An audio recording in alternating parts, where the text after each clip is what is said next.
Masa pandemi seperti sekarang ini membuat vaksin menjadi salah satu topik pembicaraan favorit, baik di WhatsApp, Instagram, Telegram, maupun Clubhouse.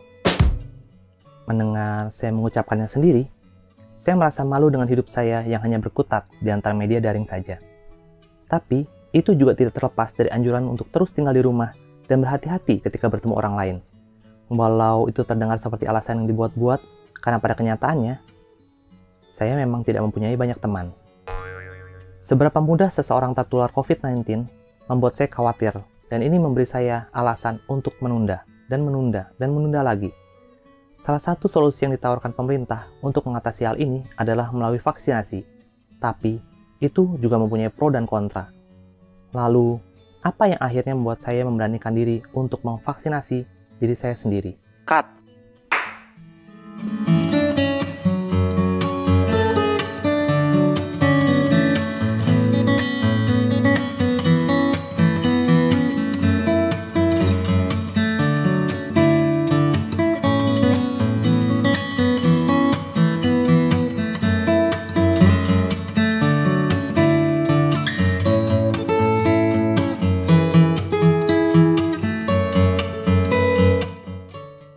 Halo, vaksin COVID-19 perlu disuntik 2 kali dan keduanya dilakukan di tempat yang sama.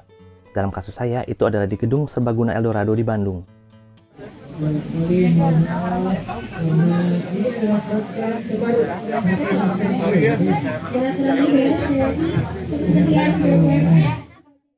Suasana menuju area vaksin cukup meriah dan para peserta terlihat seperti cukup antusias untuk melakukan vaksinasi, dan saya bertanya-tanya pada diri saya sendiri. Apakah saya juga antusias untuk mendapatkan suntikan vaksin pertama saya? Ketika pertama kali saya mendapat berita kalau saya mendapat kesempatan untuk divaksin, hal-hal yang saya pikirkan adalah, masa? Apakah saya benar-benar ingin divaksin? Apakah vaksin ini halal? Apakah vaksin itu ori? Oke. Yang dua terakhir memang hanya alasan saja. Terlepas dari semua itu, dalam hati saya punya keinginan untuk bisa beraktivitas tanpa khawatir secara berlebihan.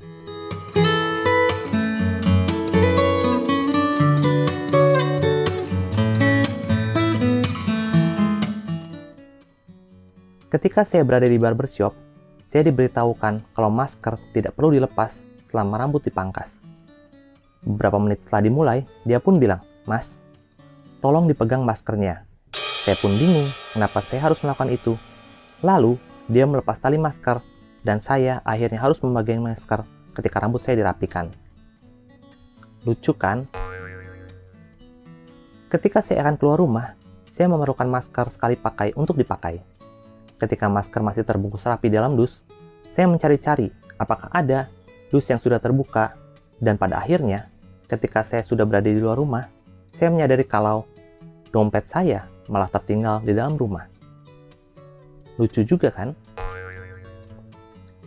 Ketika saya akan pergi ke gedung tertutup, saya akan memakai kemeja panjang, masker, dan face shield sambil membawa tas ransel saya yang berwarna hitam.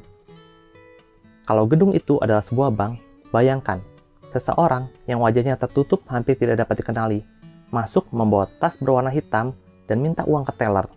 Apakah saya akan ditangkap?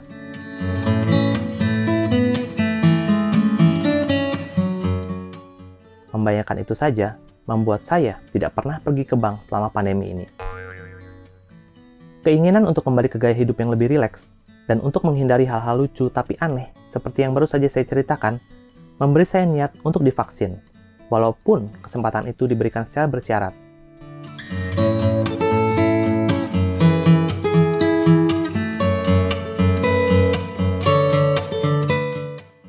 Hal kedua yang mendorong saya untuk divaksin adalah acara keluarga.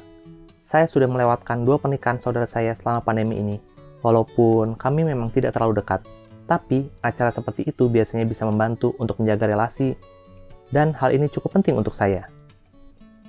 Acara keluarga memang kadang-kadang mengesalkan, terutama untuk merespon pertanyaan seperti, "Kapan nikah? Udah punya pacar belum? Kamu masih suka sama perempuan kan?" Loh, Dulu saya seringkali kesal mendapat pertanyaan itu, tapi lama-kelamaan saya menyadari kalau itu adalah salah satu usaha dari orang-orang yang perhatian untuk memulai percakapan. Atau mungkin juga tidak ya? Apakah itu hanya komentar untuk menyadarkan saya, Adi, lakukan sesuatu untuk bumi ini, jangan leye-leye saja. Apapun alasannya, saya masih hanyalah seorang manusia yang perlu bantuan dari orang lain, dan itu juga termasuk dari saudara-saudara saya. Itu dan dorongan dari orang tua membuat saya yakin untuk divaksin. Ini adalah ritual sebelum memasuki area vaksinasi. Pertama, stiker yang dipasang di lengan untuk menentukan apakah boleh langsung pulang setelah vaksinasi atau harus tunggu dulu. Kedua, pemeriksaan suhu tubuh. Oh iya, ini adalah prasyarat untuk vaksinasi saya. Saya akan divaksin bersama seorang lansia, dan partner vaksinasi saya hari itu adalah Bapak yang ada di depan saya. Lalu di halaman yang kedua, Setelah melalui perjalanan yang bisa dibilang mengular, ini adalah area tunggu untuk wawancara sebelum pemeriksaan tekanan darah dan penyuntikan vaksin. Tentu saja, ada formulir sebanyak 4 halaman yang harus diisi untuk identitas diri, deklarasi kondisi prevaksinasi, dan pernyataan vaksinasi.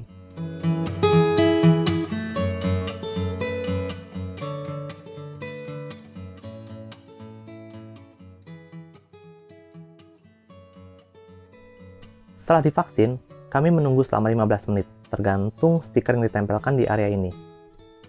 Di area ini, pasien, yaitu saya, mengamati diri saya sendiri. Kalau gejala dan efek samping muncul, dokter jaga disediakan untuk konsultasi.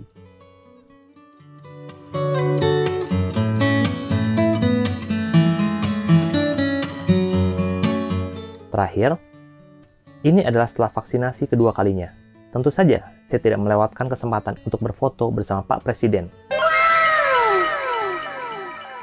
Walaupun dalam bentuk karton.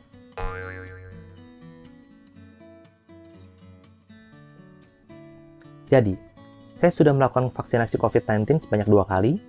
Saya juga khawatir dengan vaksinasi ini, tapi saya tetap melakukannya dengan alasan untuk hidup yang lebih bebas, untuk persiapan seandainya saya perlu menghadiri acara keluarga, dan terakhir tentu saja untuk orang-orang di sekitar saya. Ini yang saya sebut dengan dorongan orang tua. Saya tinggal bersama orang tua saya. Vaksinasi memberi saya kekebalan sehingga kemungkinan saya terjangkit atau menularkan virus pada orang tua saya menjadi lebih kecil. Sekian video kali ini, saya Adi. Subscribe ke channel ini akan membuat saya semakin tidak takut pada virus corona. Semoga. Terima kasih dan sampai jumpa lagi.